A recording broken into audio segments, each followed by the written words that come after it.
I'd like to ask you to talk a little bit about what you said in the book when you compared the time of Edison and the time of Jobs, and all that was already in place for Jobs, created by lots of other people, like you mentioned. Yes. Edison had to build it all himself. Correct. And can you talk, and not just the skills, and I believe a big part of what you said in the book, the transformation of a kind of rough, loose idea in a business plan, let's say, into a real product and service that people will buy, right, and buy again and again and again, is a skill set that I think you used the term iterative, and you describe the kind of skill sets that people need on the ground to do that. But then on top of that, there are a lot of other service firms, including public relations, including logistics, carting, the transportation of products.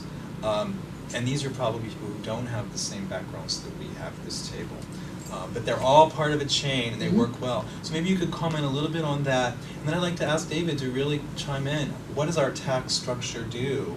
What has it encouraged over the last however many years you want to frame? And how does it support what Amar is describing? So one of the interesting historical findings is that the inventions that took place from the 1850s to 1905 were just absolutely staggering. I mean, I could go down the list. It was the phonograph, it was the electric light, it was the electric tramway, it was the gasoline engine, blah, blah, blah, blah, blah. Yet economic growth from the 1850s to 1905 was lower than the economic growth that in modern times. And as you pointed out at the start of this conversation, economic growth ultimately derives from innovation. So why is it that in spite of such dramatic inventions by Edison amongst others, in that 1850 to 1900 era, why was growth lower than it was in the post-1900 era, even though the rate of invention may have declined? And I think part of it is that invention is now much more broad-based, and it's much more broadly diffused. It's used by more people.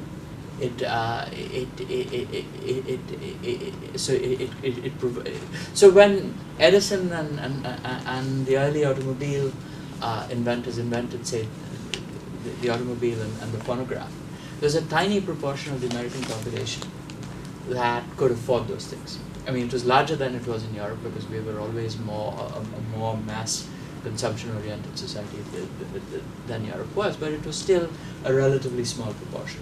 Today, when a Steve Jobs invents or offers an iPhone or an iPod, it's not just the rich guys who bought the automobiles in the 1900s. It's everyone. It's sort of people who you meet in the subway who you wonder, how do they pay their rent? But they have with them this iPod, and you may think this is excessive consumerism, and shouldn't they know their place, and should they just be sort of living on rags? But we have a system where the invention of an iPod in California, which is derived from a whole bunch of technologies which come all over the world, rapidly diffuses and is put into use through the economy, through the efforts of people like retail stores. Retail stores have played a huge role in this. Through the venturesomeness of the consumer, the access that the consumer has to consumer credit. I know consumer credit has gotten a really bad name in the last 5 or 6 years, and anything good taken to excess can be awful. But I think the system of consumer credit per se is a sound and healthy requirement.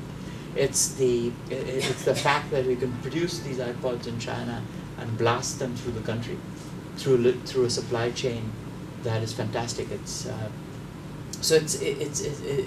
and this is a completely different, a much broader based innovation game than Edison faced when he was inventing the light bulb. So the rate at which the light bulb made an economic impact and thereby contributed to growth was much slower than the rate at which equivalent innovations today sort of zip through the economy.